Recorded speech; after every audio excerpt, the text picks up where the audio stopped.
Apa lagi orang Melayu nak? Apa lagi orang Melayu nak? Semua dah ada, dah merdeka. Siapa rajin dia lah, kaya dia lah yang dapat.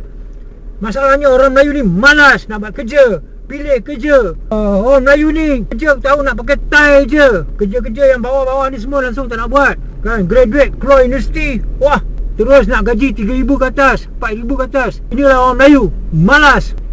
Ini topik yang saya akan bincangkan hari ini. Betul ke? Dan kita lihat di mana silapnya. Di mana silapnya?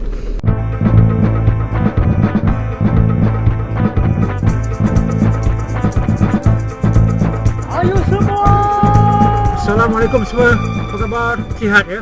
Itu yang kita hendakkan terutama di dalam keadaan kita menghadapi pandemik COVID ini. Kali ini saya nak bercakap tentang orang Melayu. Biasa kita dengar apa lagi orang Melayu nak? Apa lagi orang Melayu nak?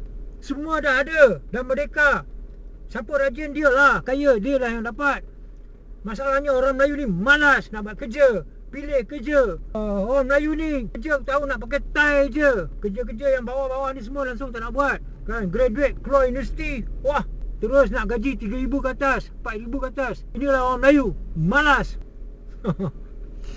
Itulah yang kita dengar selalu Masalahnya bila kita dengar ni bukan daripada orang Melayu saja dah, lebih daripada bangsa lain yang kata orang Melayu ni malas. Betul ke? Betul ke orang Melayu ni malas? Betul ke orang Melayu ni pilih kerja?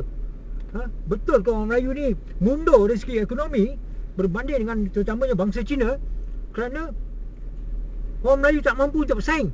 Ada yang juga yang kata orang Melayu ni malas ni kerana bangsa Melayu memang dah dicipta begitu.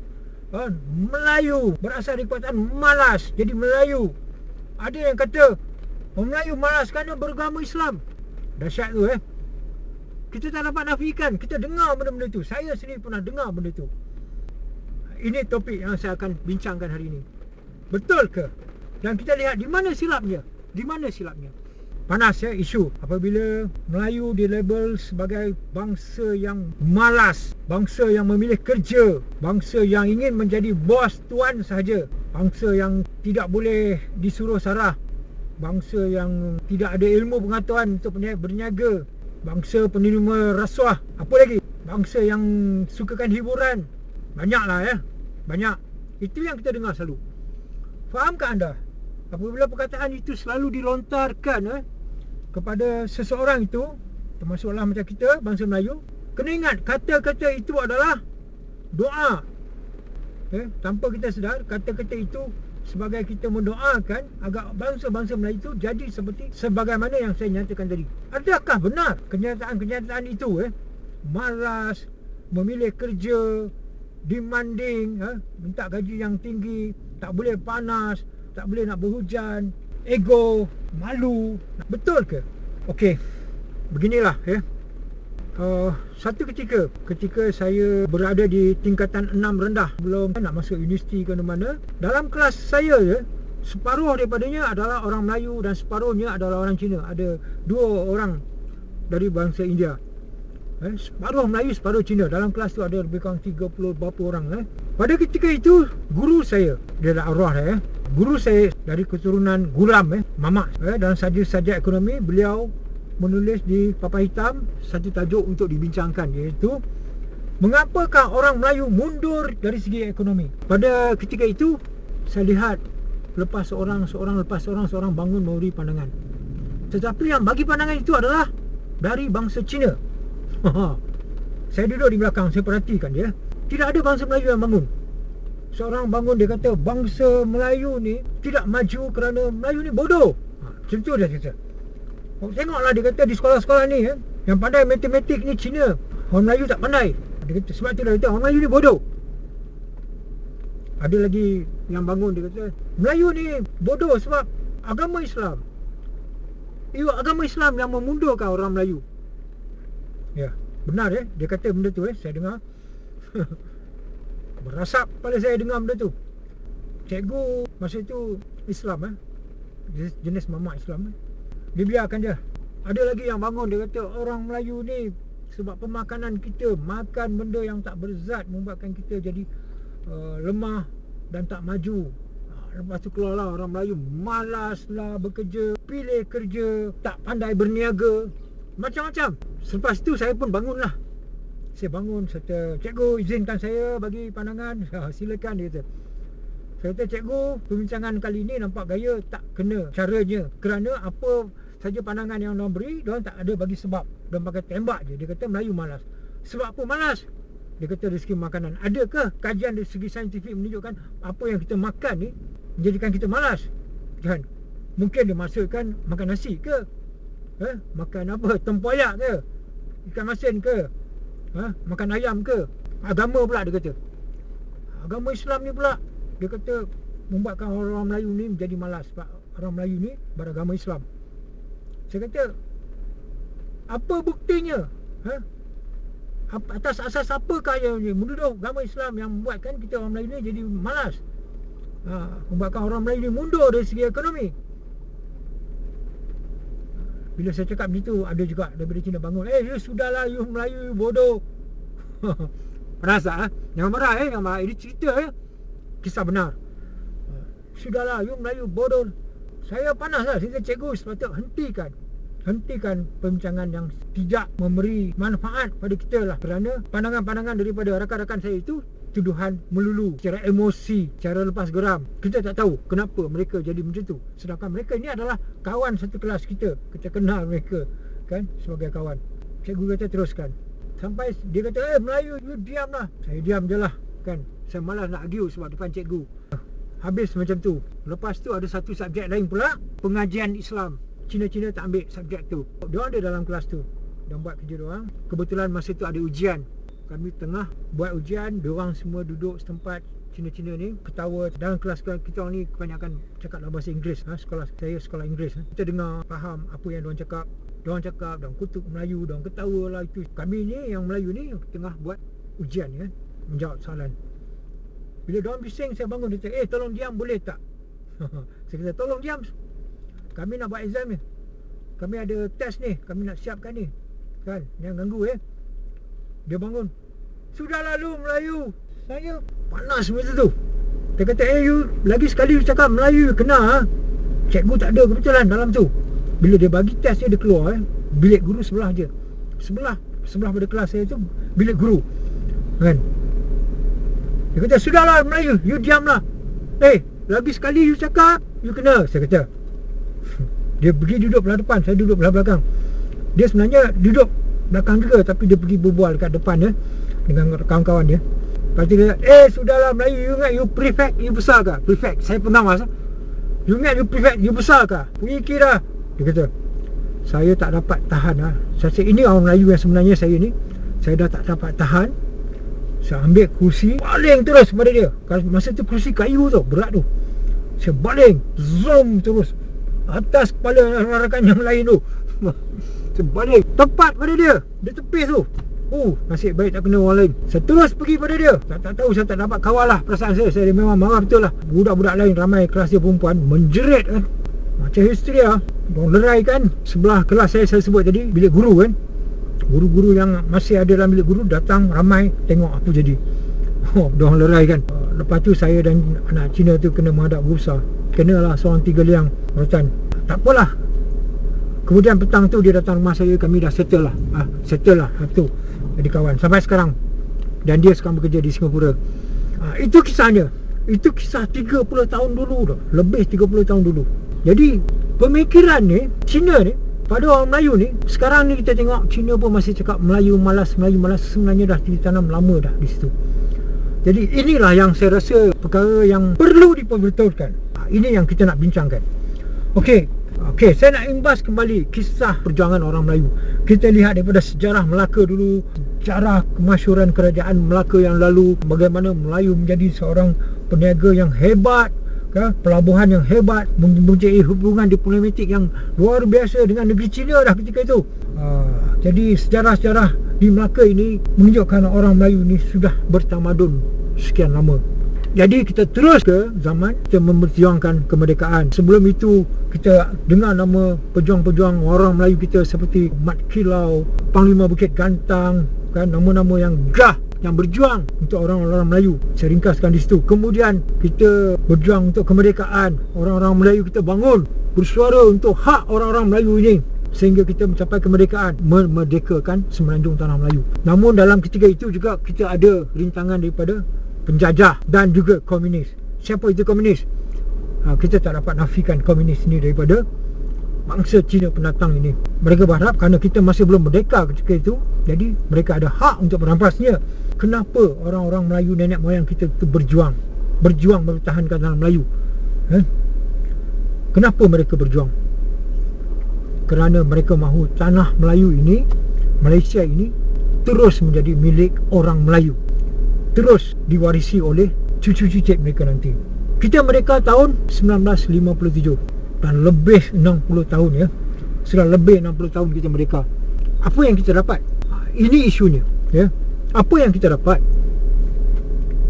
Ya, kita dapat kuasa, kita dapat mentadbir, kita dapat memerintah. Raja-raja kita masih boleh bertahan. Agama Islam sebagai agama rasmi, bahasa Melayu masih lagi sebagai bahasa kebangsaan. Itu yang kita dapat. Tapi bagaimana dari segi ekonomi? Bayangkan ekonomi tanah Melayu ini dikuasai oleh orang bukan Melayu. Kita yang berjuang, kita yang berpertahan, kita yang mentadbir, tumpah darah kita bermati-matian menjaga tanah air ini. Tetapi yang menikmatinya siapa? Orang bukan Melayu Walaupun orang bukan Melayu ini, yang saya maksudkan adalah orang Cina walaupun mereka bukan majoriti, kedua, mereka bukanlah pemilik asal tanah Melayu ini, mereka adalah kaum pendatang, tetapi mereka menguasai ekonomi negara. Lebih 70% ekonomi negara dipegang oleh bangsa Cina. Di mana silapnya? Di mana silapnya? Sedangkan kita sudah berkuasa lebih pada 60 tahun, tetapi orang Melayu masih merempat di tanah Melayu. Kita kena muhasabah COVID-19 ini membuatkan kita terpaksa pencilkan diri, duduk di rumah, dan bagus juga ada hikmahnya kerana kita boleh bermuhasabah diri, berfikir kembali. Ada indahnya kerana perjalanan itu cantik diatur. Kerana sebelum ini kerajaan dipegang oleh Pakatan Harapan selama lebih kurang 2 tahun.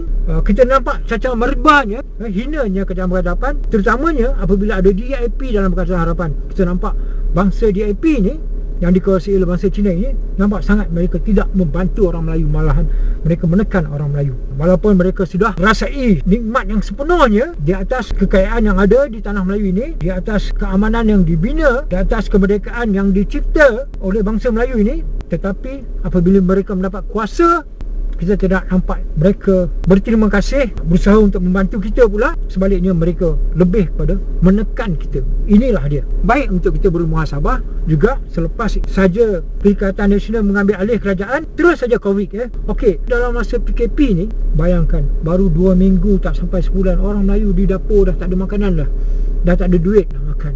Peringkat basic macam tu orang Melayu kita masih tak lepas tak lepas. Setelah lebih 60 tahun merdeka, kita masih daif lagi, masih lagi hina dari segi ekonomi. Dan apabila kita berkeadaan demikian, kita dihina oleh bangsa yang menguasai ekonomi. Bangsa pendatang ni yang datang kaya raya, lepas tu dia hina kita pula kerana kita ni miskin. Saya nampak puncanya ada beberapa faktor. Pertama, saya silapkan penjajah dulu. Penjajah menjalankan sistem pemerintahan pecah dan perintah. Dia letak orang Cina di bandar, di Lombong, orang Melayu di kampung, orang India di state kan. Apabila orang Cina di bandar dan di Lombong, dah tentulah mereka berada di tanah yang sangat tinggi nilainya. Di bandar sendiri kita tahulah harga tanah macam mana tingginya nilainya. Dan di Lombong sudah tentulah kan, bila diorang melombong, biji timah tu dah cukup menggayakan mereka. Sebab itulah mereka sanggup bertempur. Berlakunya perang saudara di Perak, perang daripada Puak Gihin dan Haisan berebut tanah-tanah Lombong ni. Bangsa Cina ni sudah kaya sebelum mereka lagi. Bukan kerana mereka rajin, bukan kerana mereka hebat ke apa, tak. Sebab mereka berada di tanah-tanah yang kaya ini. Bila mereka sudah kaya raya, senanglah dia orang nak berniaga kan. Mereka berada di bandar.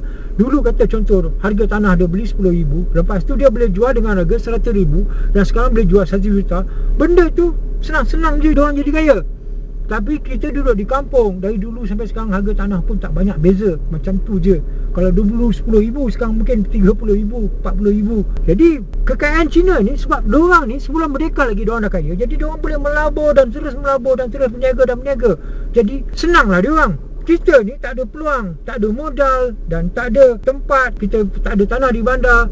Jadi kekayaan tu mereka kaut dan kaut sejak sebelum mereka sampai sekarang, dan mereka memonopoli dan menguasainya. Itu satu. Jadi orang Cina ni jangan mendabik dada, jangan sombong, jangan bongkak pada bangsa Melayu ni, kerana mereka ni bernasib baik kerana diletakkan di bandar dan di tanah lombong. Dan kedua, ini lebih penting, apabila negara kita merdeka, kita berkuasa, kita menguasai dalam pentadbiran, bermakna kita boleh membuat keputusan. Maksudnya orang Melayu boleh membuat keputusan. Keputusan apa yang kita mahu sekarang ni? Ialah keputusan untuk membantu orang Melayu supaya lebih maju. Terutama ni dari segi perniagaan, dari segi ekonomi. Sejak lebih 60 tahun, apabila orang Melayu tidak mampu untuk menguasai 20% daripada ekonomi negara, salah siapa? Salah siapa?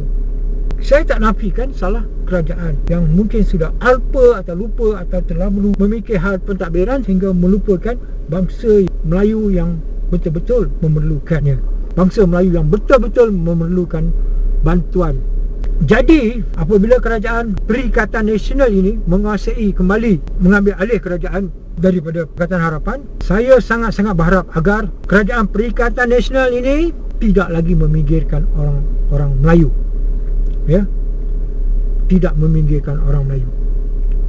Supaya sedar, setelah Pakatan Harapan mentadbir, di mana kita nampak bagaimana orang Cina begitu mahu menjatuhkan, membenamkan orang Melayu, raja-raja perlembagaan kita cuba dirobek-robekkan. Kita nampak sangat bahayanya apabila kita terlalu lemah dari segi ekonomi. Mereka yang minoriti ni boleh menguasai kerajaan, kerana dengan wang mereka yang besar tu, yang banyak tu, boleh melakukan apa saja.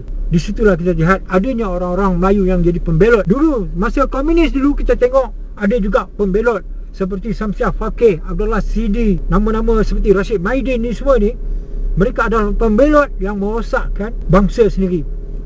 Dan bagaimana kita kehilangan Singapura, jangan lupa nama Osman Wok. Dia menghasut orang Melayu supaya bekerjasama, supaya Singapura dapat keluar daripada tanah Melayu ini, memberi sokongan kepada Lee Kuan Yew ketika itu, yang kononnya Lee Kuan Yew akan membela orang-orang Melayu. Tapi akhirnya kita lihat Singapura apa jadi sekarang, orang Melayu tidak ada suara langsung. Jadi negara kita hampir-hampir ditakluki oleh DAP. DAP adalah sama seperti Singapura, PAP. Mereka bekerja bersungguh-sungguh mengambil alih negara kita ini menjadi milik DAP ataupun milik bangsa Cina. Syukur Alhamdulillah mereka gagal dan mereka terpaksa gulung tikar, tidak sampai satu penggal pun.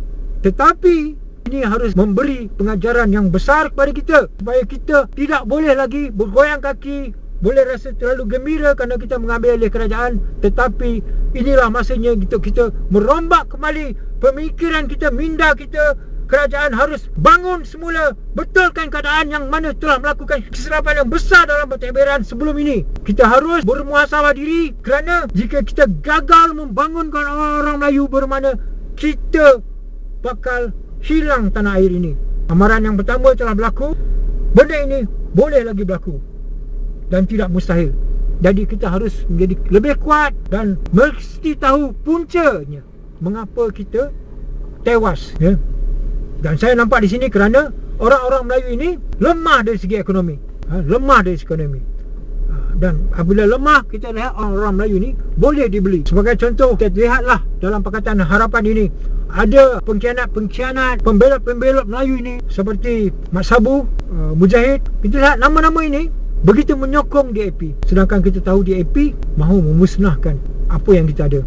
Jadi saya pohon apabila kita sudah berkuasa, sudah melantik menteri-menteri, dan terutamanya kita melantik pengurusi-pengurusi GLC ni, jangan anggap anda telah menjadi pengurusi GLC, wah, anda boleh buat apa saja, anda boleh mengaut segala macam kekayaan. Anda harus ingat, tujuan penubuhan GLC ni adalah untuk membangunkan bangsa Melayu, membantu bangsa Melayu. Lakukannya, dan usahakan lagi apa saja yang terdaya yang boleh. Lakukanlah. Jangan bagi alasan Melayu tidak malas, Melayu tidak bodoh, Islam tidak menghalang orang Melayu untuk maju ke hadapan. Ianya bergantung kepada pentadbir dan pemerintah sendiri untuk membantu. Jangan kata saya dah cakap, kita dah tolong. Selagi orang Melayu tidak naik tidak dapat sekurang-kurangnya 50% daripada ekonomi negara, bermakna kerajaan kita gagal membantu orang-orang Melayu. Sepatutnya kita lah yang menguasai 70% ekonomi negara. Lakukanlah. Kita ada Dewan Perniagaan Melayu, kita ada Dewan Perniagaan Islam. Namun apabila kita melihat statistik Melayu hanya sekadar menguasai 18% daripada ekonomi negara, bermakna anda masih gagal menjalankan tanggungjawab membantu orang-orang Melayu. Itu realiti.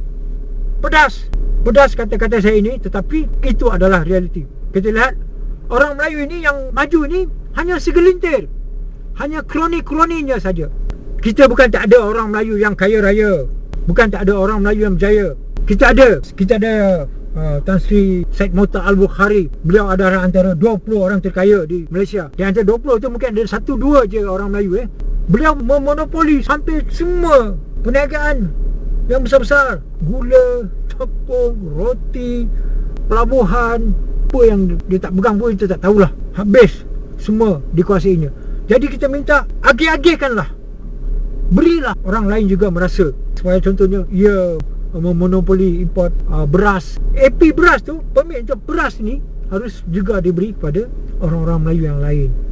Bukan setakat itu sajalah, apa saja kekayaan yang ada di negara ini, fokus kepada orang Melayu. Kita tidak boleh lagi melayani pandangan daripada bangsa lain. Sikit-sikit orang komplain tu. Mereka sudah cukup kaya, bagai langit dan bumi. Kita lihat sendiri COVID sendiri orang Melayu yang melarat ni macam mana. Kita pula terpaksa pindah hantar beras, hantar tepung, hantar gula untuk mereka. Baru sebulan. Maknanya orang Melayu ni sangat-sangat susah sekarang ni. Kemiskinan bandar juga ada. Jadi seperti nama-nama Idris Jusso, Syahidan Kasim, Datuk Tok Mat dan beberapa lagi yang bakal mungkin dilantik menjadi pengurusi GLC ni. Anda dah cukup pengalaman dalam kerajaan. Jadi saya harap jiwa anda ini letaklah di bawah. Lihatlah, cukuplah. Anda semua sudah cukup kaya. Bantulah orang-orang Melayu ini supaya orang Melayu juga bangun dan stabil dari segi ekonomi, dapat menyaingi bangsa lain. Itu yang kita nak. Kita nak supaya pemimpin-pemimpin yang ada sekarang ni, yang dilantik menjadi pengurusi GLC, sebagaimana nama yang saya nyatakan itu dan yang lain-lain ni, segera bangun, sedar dan bermuhasabah diri. Bantulah orang Melayu supaya orang Melayu ini menjadi pesaing pada bangsa lain, supaya orang Melayu ini lebih dihormati, supaya orang Melayu ini tidak dihina, dicerca, dipandang rendah dan diperkotak-katikkan di tanah air sendiri. Sekian daripada saya.